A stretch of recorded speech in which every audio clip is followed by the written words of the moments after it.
Today's sponsor is BT Miners. BT Miners has been a longtime sponsor of the channel and a proven reliable source for ASIC miners. If you are looking to purchase ASICs hardware from Bitcoin to Dogecoin miners, they are available for purchase on bt-miners.com. BT Miners has recently launched an app on iOS and Android that lets you browse their inventory by profitability and return on investment. Follow the affiliate link in the description and use promo code SOAT for a discount. We have a lot of positives coming down the pipeline for cryptocurrency in general, including Bitcoin ETFs, the rising of fees thanks to ordinals, and general AI that is starting to get implemented that we'll be talking about here in a little bit. But not all is well, because if you are into crypto, you are a criminal, according to Senator Liz Warren. So here we go. Obviously, she's been attacking crypto for the longest time. I love following Shibatashi Nakamoto over on Twitter, who just gives her a hard time all the time. But let's get into this. So if you work in crypto, you are going to hell. I stand with Elizabeth Warren as part of her anti-crypto army in condemning this villainous industry chock full of crooks, bastards, and fools waiting to be separated from their money.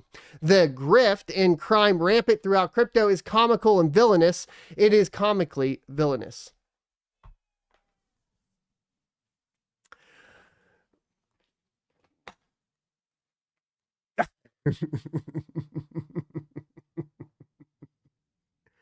They will vilify what threatens them. You know what's really villainous? Manipulating markets through the government for personal gain. Just saying.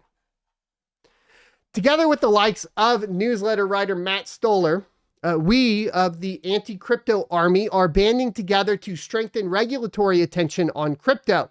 No way should there be a means for consenting peers to transact directly without a bank or financial institution to act as an intermediary. Now, that is the exact purpose, and that is what pushes towards freedom. I've actually been having this discussion a lot lately in the terms of government in general, which has been really interesting with a few individuals. Like, for example, if we get into freedom of religion, a lot of Christians or, you know, basically that will tout freedom of religion will still think that religious practices should be governed by some sort of government body, when in fact, if you start to move down that line, you end up having a problem where you lose your freedom to practice religion. If we move that over into cryptocurrency in general, once you basically have the government in control of the money, then you lose your freedom to transact with individuals directly, and obviously you lose that freedom. So it's sort of similar. Like, the more we push into regulation, this is a point of contention I've had with a lot of people in the cryptocurrency space for a very long time, because whenever I have the discussion with individuals about cryptocurrency, it comes to the point of them saying, well, it needs more regulation. No, it does not need more regulation. It needs more personal responsibility. The fact is that individuals like Matt here don't want to accept personal responsibility for their own mistakes, and so they put that burden on the government so that they don't have to absolve for their sins. It's the way it goes, and this is the same with throughout everything within society.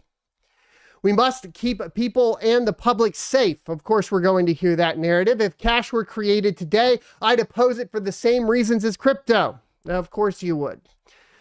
Oh my goodness. Cash and crypto both fall afoul of the Bank Secrecy Act, BSA. The BSA is a much needed and highly effective regulation. Without it, U.S. financial activity would falter. In no way is the BSA simply a means for banks to absolve themselves of the responsibility of proactively preventing fraud or making good when it happens by allowing them to file wanton suspicious activity reports to regulators who definitely have the means of assessing the risk. And in no way does the BSA violate their civil liberties enshrined in the US Constitution. That is simply not a conversation worth having. Yeah, this is the way people argue when they don't want to actually address the valid argument of it being a violation of the Constitution, because they don't actually have a valid argument there. So they just tell you that it's not a point worth having, right? It's not a conversation worth having. Indeed, because no crypto exchange performs standard know your customer checks, and that's not true at all either. A lot of crypto exchanges perform standard know your customer practices and checks. Crypto.com and Coinbase, the two largest in the United States, definitely perform KYC. So that is false in general, but I oppose KYC personally. I think that you should have non-KYC exchanges that you're allowed to participate in. And in an ideal world, we would have fully decentralized exchanges, which obviously with DeFi has been extremely difficult to get to because of liquidity issues, etc. But ideally, we would get to the point to where that would be the go-to solution for all of this. Anyways, it does exist. So, or works with on-chain analytics companies to monitor for illicit activity or terrorist financing. Yes, there is. All of this is in place already. I know this because Senator Warren wrote a letter to Congress saying so. Oh my God, you know it because Elizabeth Warren talked about shit she didn't know about. Oh, cool. Oh, good. Glad you're listening to someone that has no clue what they're talking about. And that's what you're going to utilize as your source in this letter. It's comical as hell.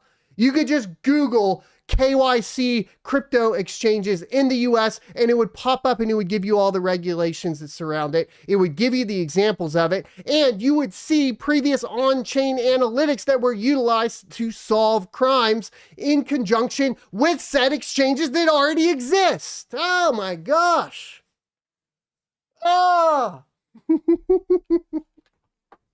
never mind that companies like Chain Analytics or Elliptic routinely find that the vast majority of crypto use is legitimate or at least not explicitly illicit. I mean, what else would publicly verifiable and immutable ledgers be used for? Indeed, Senator Warren, and obviously this is like a slapstick on CoinDesk, by the way. It's just funny. Senator Warren also sent out a number of letters to crypto lobbyists, including Coin Center, the Blockchain Association, and crypto exchange Coinbase, which has recently reinvested in its own Washington, D.C. pressure campaign, calling out the revolving door that exists between crypto and the Capitol. Shameful activities.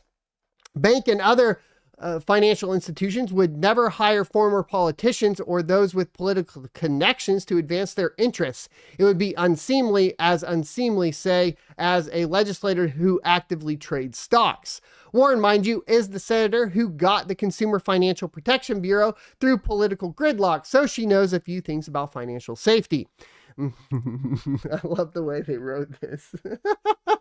Because of all this and more, I must join the ranks of the AntiCrypto Army and combat the adoption of crypto. Even if you want to grant that crypto has been used to fund dissident political actors and freedom fighters alongside terrorists, the contributions blockchain developers have made to cryptography and self-custody solutions, or the political flowering that can follow when people begin to take ideas of sovereignty and community seriously, crypto cannot be worth it. So, obviously they're going on about this. This is great. Who wrote this one? Daniel Kuhn?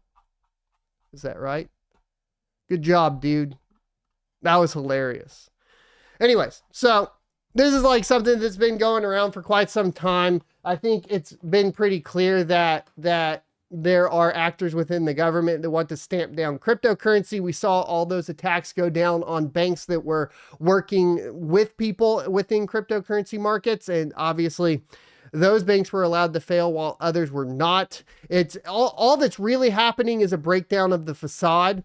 And when you get like a satirical article that is like this, you know, to a certain extent, then you can really see how the public is starting to see through that facade and see through the veil of the BS that the government is spouting surrounding cryptocurrency in general. Now, you guys mined during the bear market. You made it through. Well, at least maybe a half of you.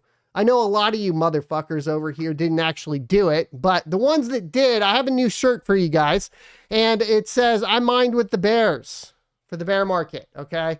So if you mined with the bears and you want to rep that you did mine during the bear market, go ahead and head on over to shop.sonofatech.com. And the listing will be down below. I'll put it in live chat right now. I have a sweatshirt. There's a sticker if you'd rather have a sticker, t-shirt, premium shirt, all that cool stuff. Really like the new shirt. I ordered a few for myself, and I just had that design finished this week. Eventually it'll be on the YouTube channel, but that takes a little bit of time, so just give it some time. Proceeds, of course, go to supporting me in the channel, so there you go. And I thought we put some work into it, and I thought you guys might enjoy it.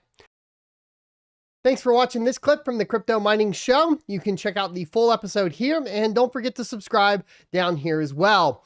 You can also check out my crypto mining e-course at sonofatech.com, where you can get a free month of supporter status with a purchase at sonofatech.locals.com.